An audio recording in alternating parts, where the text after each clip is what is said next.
पंजाबियों की बात करें तो हम घी जो दाल में पराठे के ऊपर डाल-डाल कर खाते हैं। लेकिन कई लोग कहते हैं नहीं घी नहीं खाना चाहिए, वेट बढ़ने लग जाएगा। क्या ऐसा है? जो गेहूँ की रोटी रोटी को छोड़ देते हैं इस डर से कि बहुत ज़्यादा खाने से हमारा वेट जल्दी पुट ऑन होगा। तो क्या इसको छोड़ देने से भी वेट लॉस होगा? चपाती छोड़ने की जरूरत नहीं है, मुझे लगता है कम करने की जरूरत है, क्योंकि specially in our Punjabi diets I have seen की जो कंजम्पशन ऑफ रोटीज परांठास बहुत ज्यादा है, तो कहीं ना कहीं वो कैलोरीज में ऐड ऑन करती हैं। तो जब हम नंबर ऑफ चपातीज कम करते हैं तो it will definitely help you in losing weight, but completely exemption की जरूरत नहीं है, कंप्लीटली छोड़ने की जरूरत नहीं है। तो आप चपाती खाइए बट लिमिटेड अमाउंट में, जितनी आपकी कैलोरी इनटेक हम डिसाइड करते हैं in your weight loss programme. मतलब आप क्वांटिटी कम कर सकते हैं। यस डेफिनेटली, तो कंप्लीटली मत छोड़िए, क्वांटिटी कम करिए।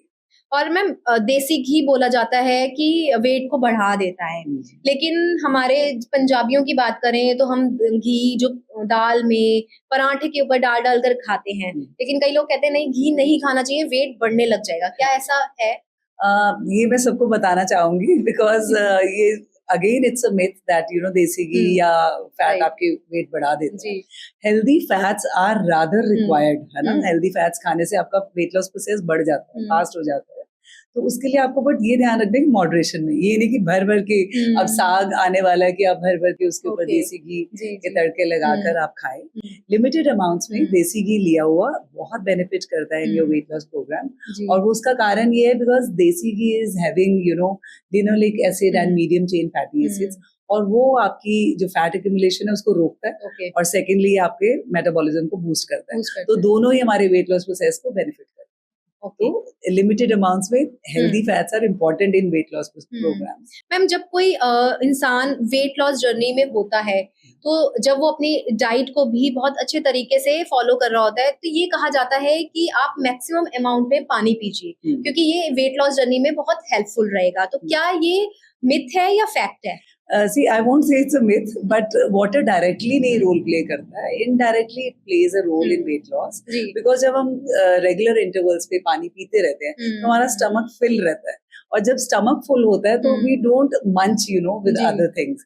तो जब हम मंचिंग नहीं करेंगे तो हमारी कैलोरी इंटेक हमारे कंट्रोल में रहेगी, तो कम कैलोरी खाने की वजह से, रेगुलर पानी पीने की वजह से हमारा वेट लॉस प्रोसेस अच्छा रहता है। तो अगर आप पानी पीते हैं इनडायरेक्टली ये वेट लॉस में मदद करता है। मतलब हमें पता भी नहीं चलता है, और ये और काम कहीं ना कहीं पेट भरा रहता है और आप कुछ मंच नहीं करते, गलत चीजें मन ही नहीं करेगा।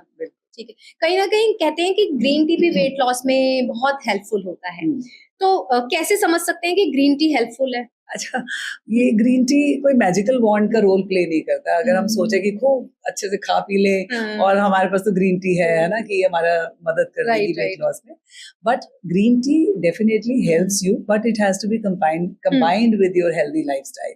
अगर आप एक बैलेंस डाइट ले रहे हो, लो कैलोरी डाइट ले रहे हो, along with that if you combine green tea, because green tea अपने आप में बहुत benefits देती है, it fastens up your fat loss process।